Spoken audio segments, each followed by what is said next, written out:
Paz do Senhor. Entramos agora no tópico de número 2, que traz por título Estranhos ao Concerto da Promessa. Nessa parte da lição, o apóstolo Paulo apresenta a situação dos gentios, naquele tempo estáveis sem Cristo, separados da comunidade de Israel e estranhos aos concertos da promessa. É o texto de Efésios 2:12. Falando mais especificamente sobre a alienação dos gentios, o apóstolo enumera as tragédias espirituais envolvidas nesse estado. Primeira delas é que eles estavam sem Cristo. Segundo, separados da comunidade de Israel. Terceiro, e eles eram estranhos ao concerto da promessa. E nós vamos ver agora a respeito dessas três situações, essas três formas de separação que eles tinham. E a primeira delas é que eles tinham uma vida sem Cristo. Primeiramente, o que o apóstolo Paulo enfatiza para os Efésios é que eles estavam sem Cristo na sua vida. Antes deles ouvirem ou responderem à palavra da graça, eles não tinham parte ou parcela no pacto messiânico, ou seja, no povo messiânico. Fato que significava que eles não possuíam a esperança do Messias. Muitos povos na época em que Jesus viveu ou que Israel vivia naquele período, tinham a sua religião, tinham as suas crenças, mas o único povo que aguardava um Messias, um Salvador, era o povo de Israel. Então, os gentios não tinham parte nessa esperança desse pacto do Messias, na esperança de um Salvador. E então, eles não tinham qualquer participação nos benefícios que viessem a advir da vinda do Messias. E o apóstolo Paulo vai dizer, bom, a história de vocês gentios é uma história sem Cristo. E não há tragédia maior para o ser humano do que uma vida sem Cristo. Não tem nada pior do que isso. Viver sem Cristo é viver a vida sem sentido nenhum. E é isso que o apóstolo Paulo vai começar a dizer. E o autor da revista diz, ao descrever a história passada dos gentios, o apóstolo traz à memória que, naquele tempo, isto é, antes da regeneração, eles viviam imersos no paganismo e, portanto, sem Cristo. O modo de vida do paganismo era totalmente contrário ao modo de vida do cristianismo. Por isso que a expressão que o apóstolo vai dizer ali, uma vida sem Cristo. O paganismo era uma vida totalmente fora dos padrões estabelecidos por Cristo. Cristo não era o centro da vida dos gentios. Ele não fazia parte, não tinha a mínima ideia, nada que pudesse transmitir ou fazer com que eles fossem participantes disso. Por isso que a primeira característica que é trazida ali da alienação dos gentios é que eles viviam sem Cristo, por não terem essa participação de Cristo na sua vida.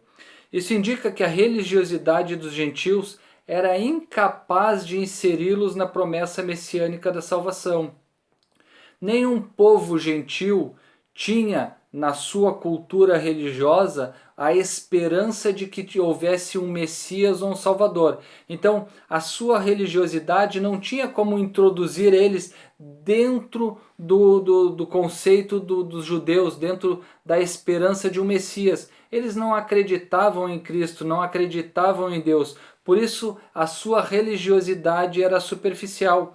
E Jesus confronta essa religiosidade quando ele conversa com a mulher samaritana, lá no Evangelho de João, capítulo 4, versículo 22, e diz, vós adorais o que não conheceis, nós adoramos o que conhecemos, porque a salvação vem dos judeus.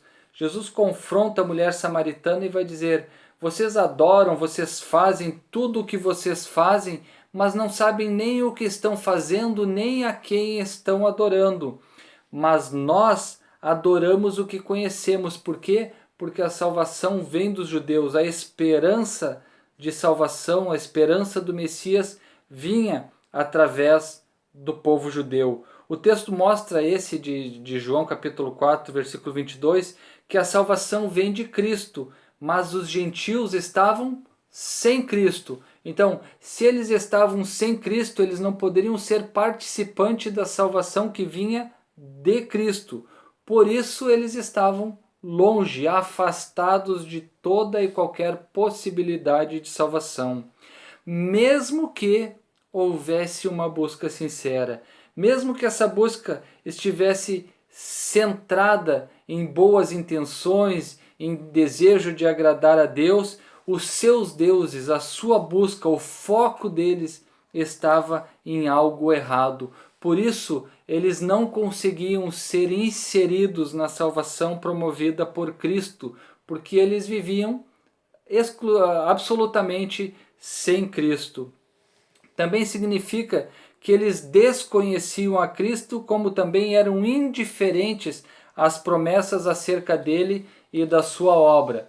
Então, haviam algumas promessas acerca da obra de Cristo, havia algumas coisas que estavam escritas, mas os gentios, porque não tinham Cristo, estavam alienados a essas promessas e não tomavam conhecimento delas.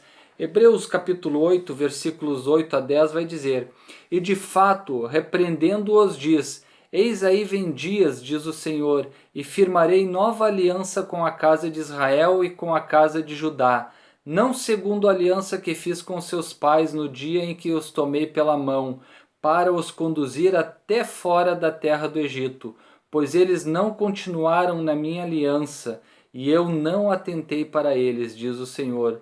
Porque esta é a aliança que firmarei com a casa de Israel depois daqueles dias, diz o Senhor. Na sua mente imprimirei as minhas leis, também sobre o seu coração as inscreverei, e eu serei o seu Deus, e eles serão o meu povo. Essas questões, os gentios não tinham conhecimento, eles não podiam ser inseridos naquilo ao qual eles não tinham conhecimento de causa. Por isso que o item 1 vai dizer que eles viviam sem Cristo. Já o item 2 vai dizer que, além deles viverem sem Cristo, eles estavam separados da comunidade de Israel. Ainda no versículo 12, o apóstolo salienta a desvantagem de os gentios não pertencerem à comunidade de Israel. Ou seja, havia uma desvantagem deles estarem alheios à questão da nação, do povo de propriedade exclusiva naquele momento, que era o povo judeu. Eles estavam excluídos não só pelos símbolos externos, que a gente viu, a questão da circuncisão e tantas outras coisas, rituais que o povo participava, mas também não faziam parte do povo escolhido, ou seja, consequentemente não podiam usufruir dos privilégios da aliança de Abraão. Eles não eram descendência direta de Abraão, por isso eles não tinham a observância desses rituais externos e não faziam parte porque não eram linhagem de Abraão. Em Romanos capítulo 9, versículo 4, diz: são israelitas? Pertence-lhes a adoção e também a glória, as alianças, a legislação, o culto e as promessas? Ou seja, eles eram gentios, eles não tinham participação nenhuma, nem nas alianças, nem na legislação, nem no culto e nem nas promessas. Ou seja, se em primeiro lugar eles estavam vivendo sem Cristo, agora em segundo lugar eles estavam vivendo separados da comunidade de Israel.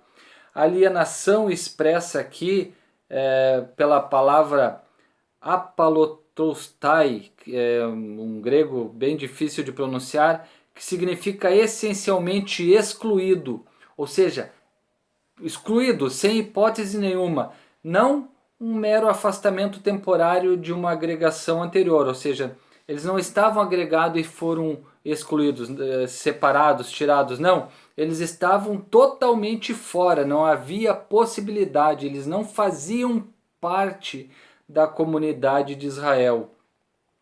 E comunidade, dentro desse contexto, no grego, é politeia, e ele traz dois sentidos nessa palavra. O primeiro era estado ou nação, o segundo era cidadania ou direito de cidadão. Esse exclusivismo dos judeus faz mais sentido com a primeira definição de estado ou nação, que fica mais de acordo com essa exclusividade que eles praticavam. Os gentios então estavam fora da comunidade do povo de Deus, com exceção de alguns prosélitos, ou seja, aqueles que um dia se converteram ao judaísmo, abraçaram toda a forma do judaísmo, a circuncisão, os rituais e tudo. Então, com exceção desses gentios que eram prosélitos, todos os demais estavam totalmente separados de Deus. A constatação cruel era a de que Deus não havia se revelado aos gentios, pois a chamada divina fora feita somente a Abraão e a sua descendência. Então o que está sendo dito ali, olha, o chamado exclusivo foi a Abraão e sua descendência. Tu é descendente de Abraão? Não? Ah, então tu está excluído. Nessa perspectiva de exclusão, as leis e as promessas pertenciam somente aos judeus. E desse modo os gentios estavam fora do alcance das bênçãos prometidas a Abraão, Isaque e Jacó. Ou seja, se vocês não fazem parte da descendência de Abraão, vocês estão fora, vocês estão excluídos dessa parte. Então era algo bem complicado, algo bem difícil de dizer para o gentio, olha, Deus é grandioso, ele tem muitas promessas, ele quer fazer muitas coisas, mas vocês infelizmente não nasceram da linhagem de Abraão, Isaque e Jacó. Vocês nasceram por outra linhagem e por isso vocês não podem ser participantes de todos os benefícios que Deus concedeu ao povo de Israel, ou seja, aos judeus. E por isso vocês estão então completamente ali o título vai dizer separados, mas vocês estão completamente excluídos, estão fora. Não tem como vocês serem incluídos nesse contexto, a menos que haja uma mudança na forma, que é o que nós vamos ver mais adiante. Do jeito que está, da maneira como as coisas foram conduzidas até agora, vocês não têm o que fazer, vocês não fazem parte, primeiro, vocês não têm Cristo, que é a base da nossa fé cristã, é a base de tudo que nós cremos, é Cristo. Vocês estão sem Cristo, vocês viviam fazendo as suas coisas, os seus pecados, tudo alheios a Cristo. Então, vocês já têm um ponto negativo. Segundo ponto negativo é que vocês não são do nosso povo, vocês não são judeus. Por isso vocês estão fora do alcance das promessas feitas a Abraão. Entretanto, olha o que a revista diz. O que os gentios precisavam saber era que por meio de Cristo, eles também se tornariam descendência de Abraão. Ou seja, foi projetado uma maneira. Diretamente vocês não são descendentes de Abraão, mas Gálatas 3, capítulo 3, versículo 29 vai dizer: e se sois de Cristo, olha só, e se sois de Cristo, também sois descendentes de Abraão e herdeiros segundo a promessa. Lá no primeiro item dizia que eles viviam sem Cristo, mas agora aqui no versículo está dizendo, se sois de Cristo, ou seja, se vocês agora têm essa vida com Cristo, vocês agora começam a ser participantes da descendência de Abraão, vocês são incluídos na descendência de Abraão.